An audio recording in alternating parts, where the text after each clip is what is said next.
Well, hello friends and welcome to Kanto. Today I want to attempt a hardcore Nuzlocke of Pokemon LeafGreen using only Fairy-type Pokemon.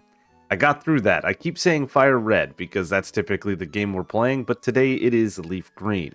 Now I know you're sitting there going, but Zap, there are no Fairy types in Kanto, and you are correct. However, an individual by the name of Hydra made me a ROM hack that changes the Pokemon that become Fairy types into Fairy types in this run. Very nice thing. And I'm excited to play this. There's a couple little tweaks and added fairy moves. Some of the TMs have changed, and we're going to figure out all of this as we go through. The other thing that was changed, of course, is the starter, because the only two fairy types that you can get early in the game are Jigglypuff and Clefairy, which aren't available until after you beat Brock.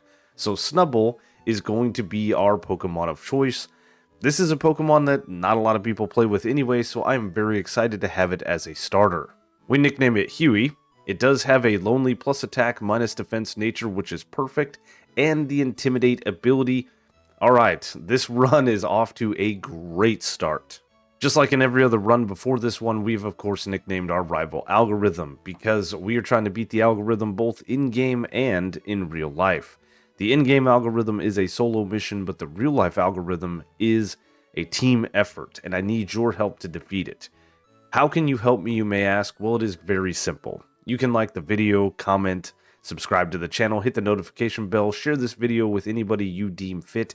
Any and all interactions with the channel helps out a ton. I know I sound like a broken record, and it may not seem like it, but that does help 10 tons anytime you do any of those things. It pushes this video out for more people to enjoy these great Nuzlockes such as this one. Thank you guys for the continued support. This has been an amazing run thus far. The channel's sitting just shy of 4,000 subscribers. That is absolutely amazing. And Hydra, once again, thank you so much for this little ROM hack here. This is going to be absolutely fun to get through, and I am very excited. Now, I've said it before, and I'll say it again, my favorite part of doing these Nuzlocks are the comments. As soon as I upload a video, I'm running to YouTube, hitting refresh as many times as I can until the comments start coming in. We get a lot of great comments. We, of course, get our negative comments. I've commented about those before, and people have commented back saying you're focused too much on the negative, blah, blah, blah, just do your run. I'm not focused on the negative. It's free content for me to talk about it, and also if somebody's going to say something, I'm going to say something back. That's just how I was raised. That's how I am. You don't get one for free. Anyway, we're not focused on that. What I want to talk about as far as comments are kind of the more off-the-wall comments.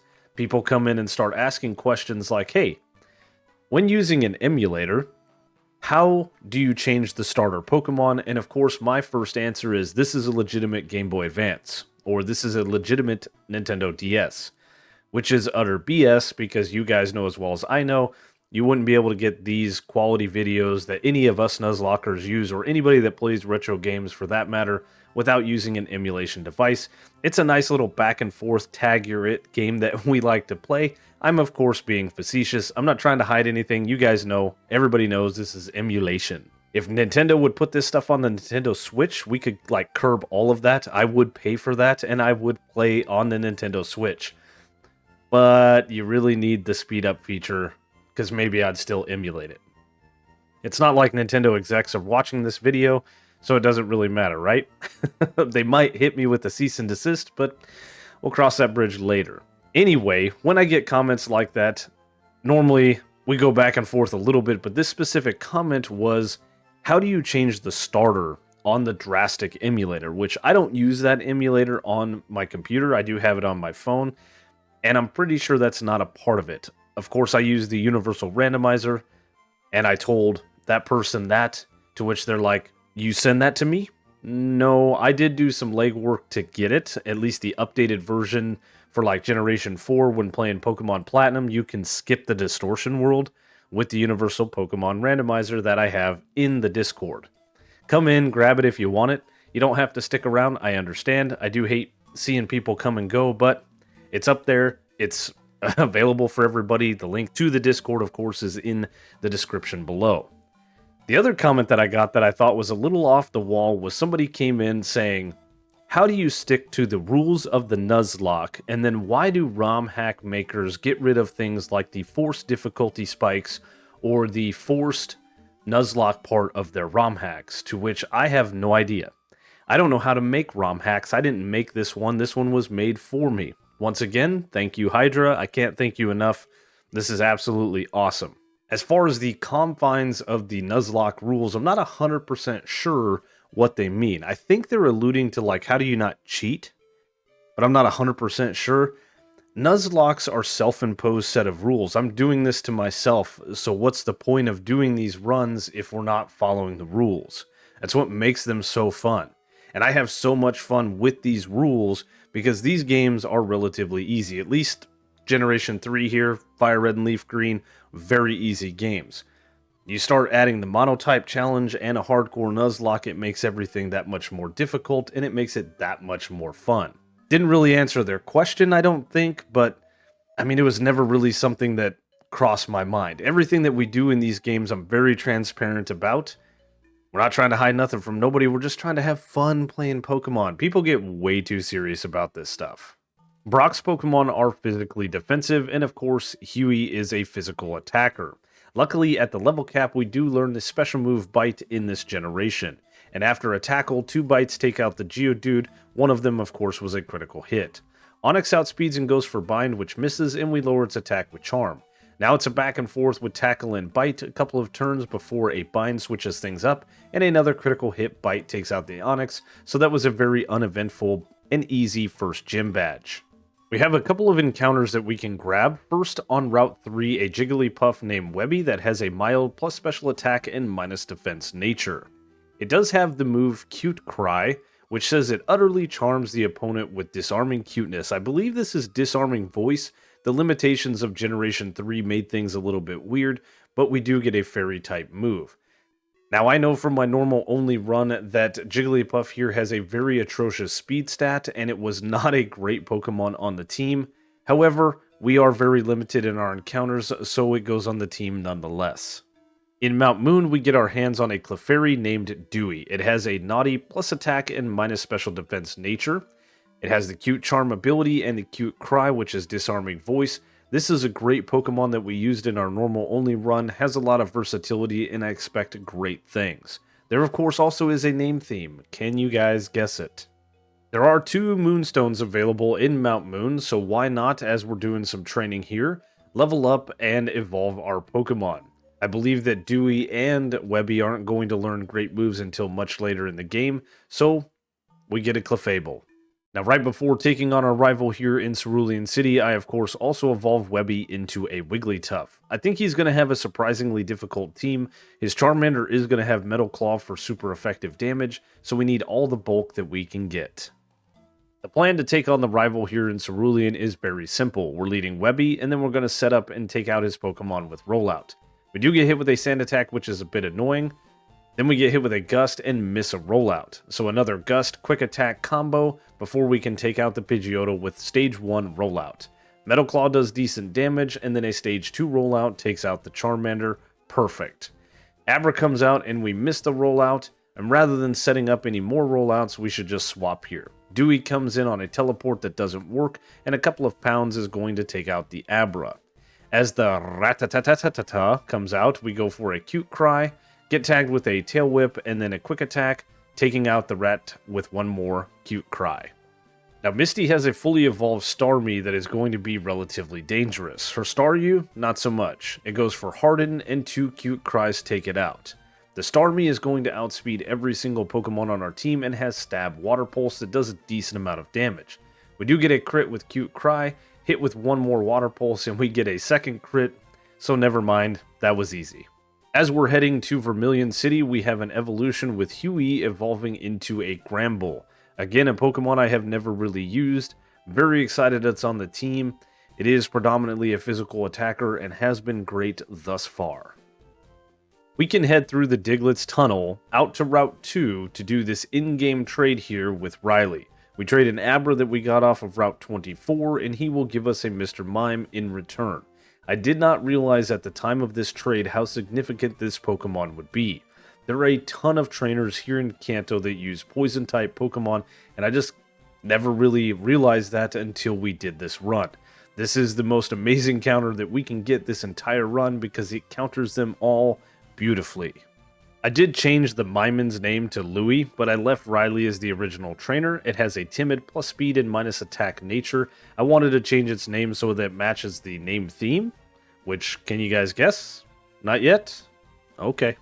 Well, now we're on the SSN to take on our rival once again. He leads out Pidgeotto, and Louis leads off with a Confusion. Sand Attack is very annoying, but we break through and knock out the Pidgeotto with one more Confusion. We hit one against Charmeleon before a smoke screen makes us miss one.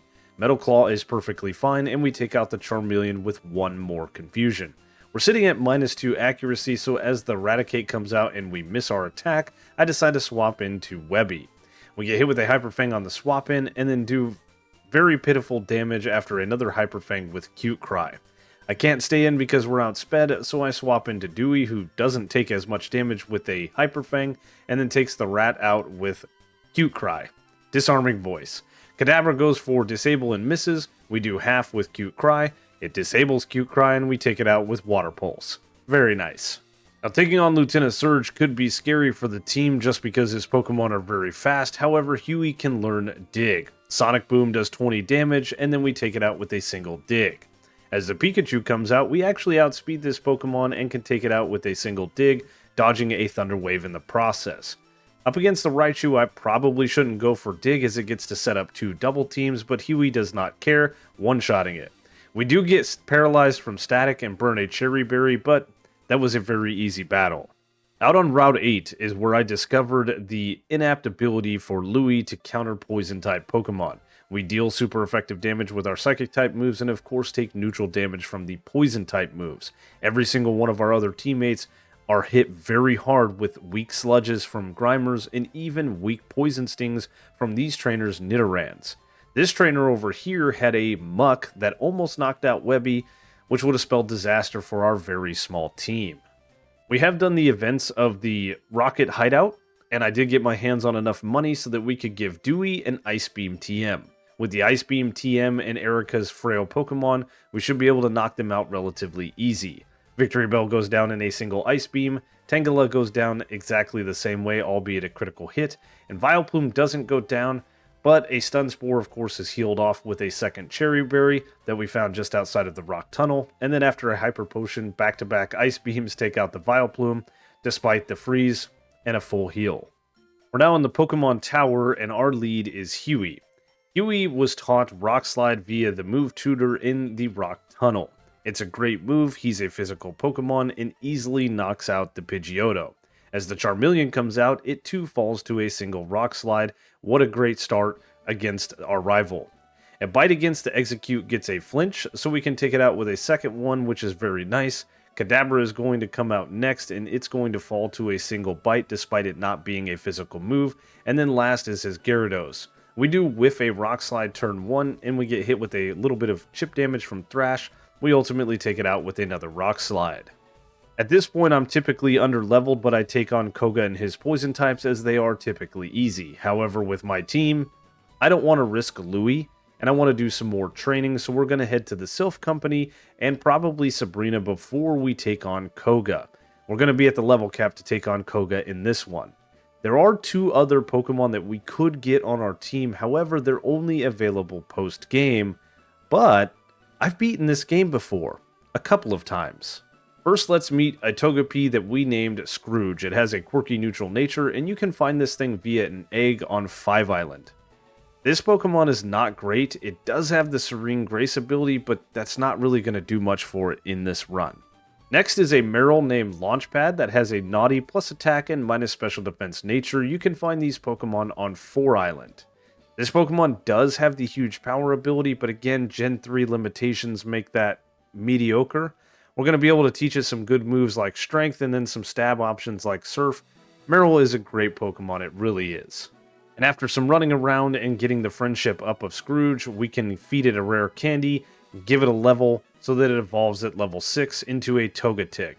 We now have a complete team, which is also a very nice thing. 6 Pokemon to take out the rest of the Kanto region. We're doing some training in the Sylph Company building, and we have the last evolution on the team with Launchpad evolving into an Azumarill.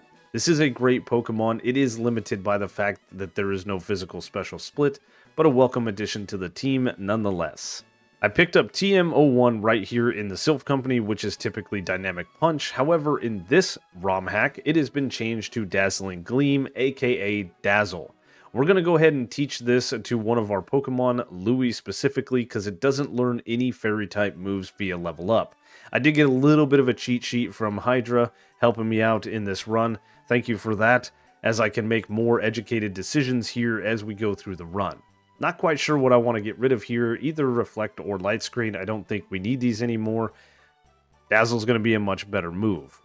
At the top of Sylph Company, we have a rival battle with Algo. Pidgeot does outspeed us and hit us with a little bit of chip from Wing Attack, and then we one-shot it with Rock Slide.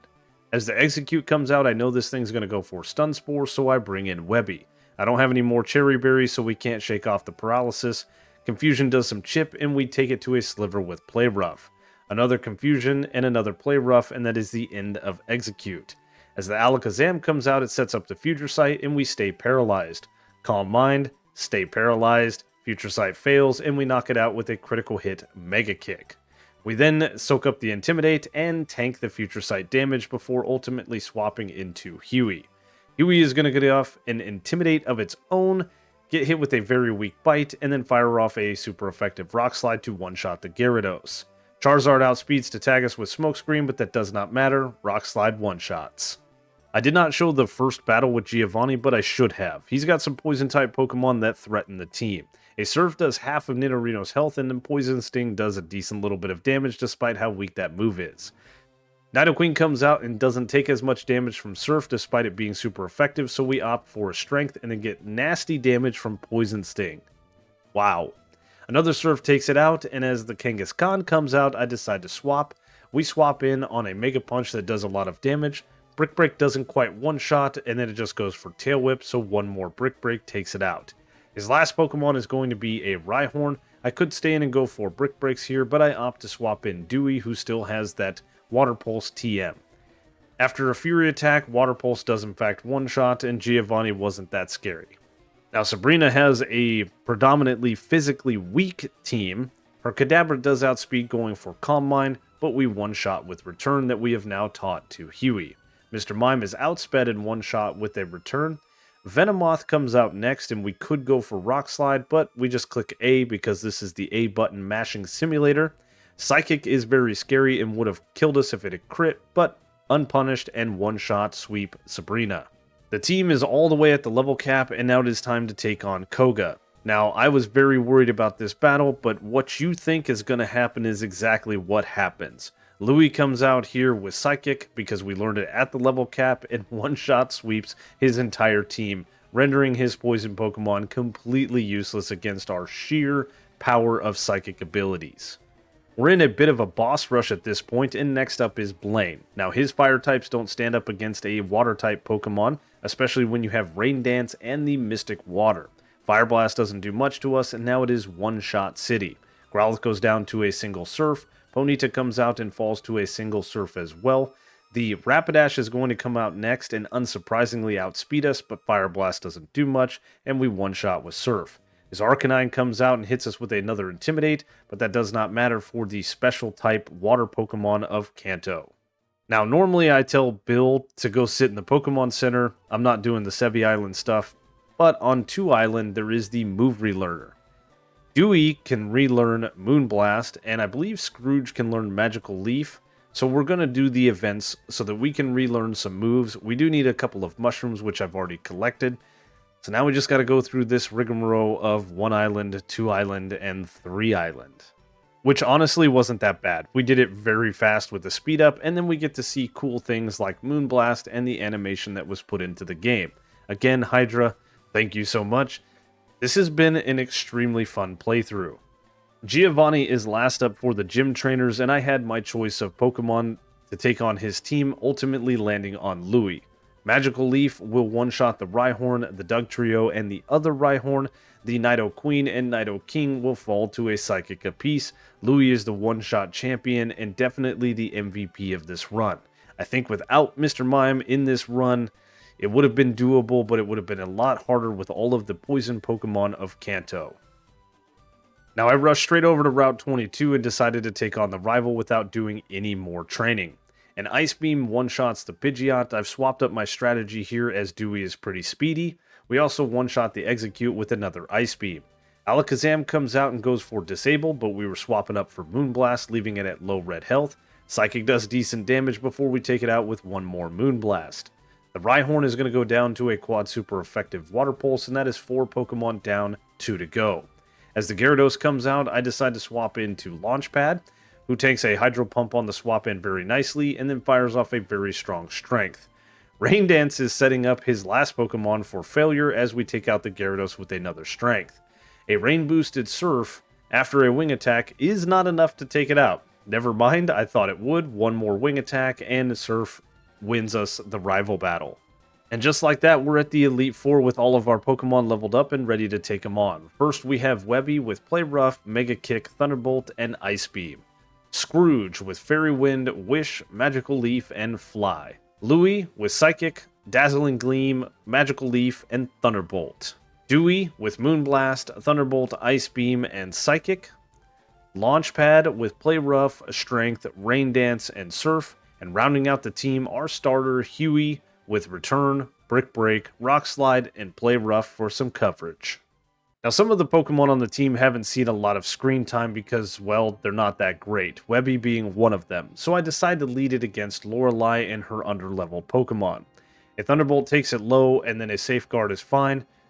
A full Restore gets us back-to-back Thunderbolts to take out the Dugong. Cloyster is out next going for Protect, which is annoying, but ultimately a Thunderbolt one-shots. Her Slowbro is then third out, and being a bro, it survives a Thunderbolt, goes for Amnesia, which is perfectly fine because one more Thunderbolt takes it out. We've taken 0 ticks of damage at this point as the Lapras comes out. We knock it to half health and then get confused. Citrus Berry pulls it just out of Thunderbolt range, so I decide to swap into Huey. We get hit with a Surf on the swap in, and then we can fire off a Brick Break that knocks out the Lapras, putting us in great position as the Jinx comes out. We're not going to learn Crunch. The Jinx is going to come out and fall to a single Brick Break. Nope, it's going to survive a Brick Break, full Restore, then Brick Break. It was a range. My bad. I really want this other Pokemon to do something, so we're leading Scrooge against the battle with Bruno. A quad super effective Magical Leaf is going to be enough to one-shot the Onix. Very nice. The Hitmonchan is going to come out next. We outspeed and go for Fly, which does about half of its health.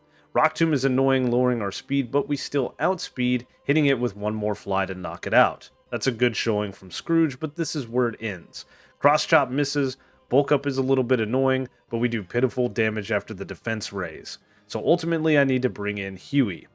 Huey comes in and knocks Machamp's attack down by a stage as it goes for Bulk Up, bringing it back up to +1. We miss a Play Rough and then lowered speed.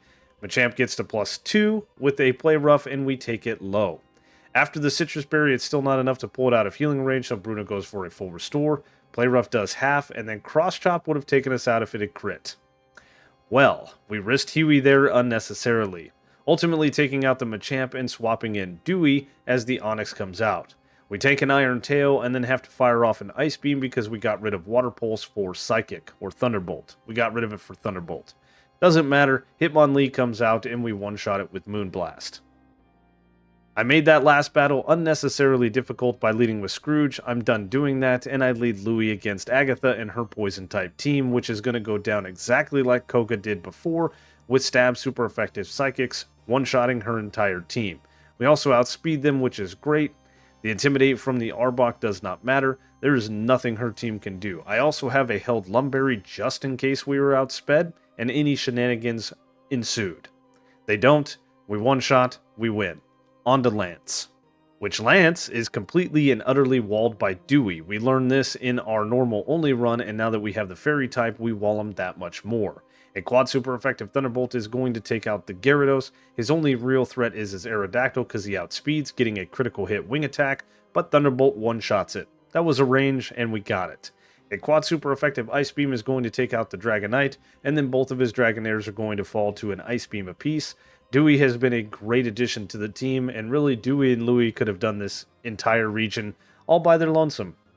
But still, the team has been great. The last battle of the last monotype challenge of Fire Red and Leaf Green is between us and champion Algo. He leads with Pidgeot and I lead Louie, who can pretty quickly zap that pigeon out of the sky with a Thunderbolt. Alakazam comes out and we hit it with a Dazzle, and then it hits us with a Dazzle, and I thought that was a nice little touch, giving it Dazzling Gleam. One more takes it out, and then Rhydon comes out and quickly falls to a quad super effective Magical Leaf. Executor is going to come out fourth. We're going to hit this thing with a Dazzle. We still have our held Lumberry, so a Sleep Powder doesn't matter. It ultimately misses, and we take it out with one more Dazzling Gleam. Gyarados comes out, and we can take this thing out with a quad super effective Thunderbolt, and Louis almost swept the champion by himself.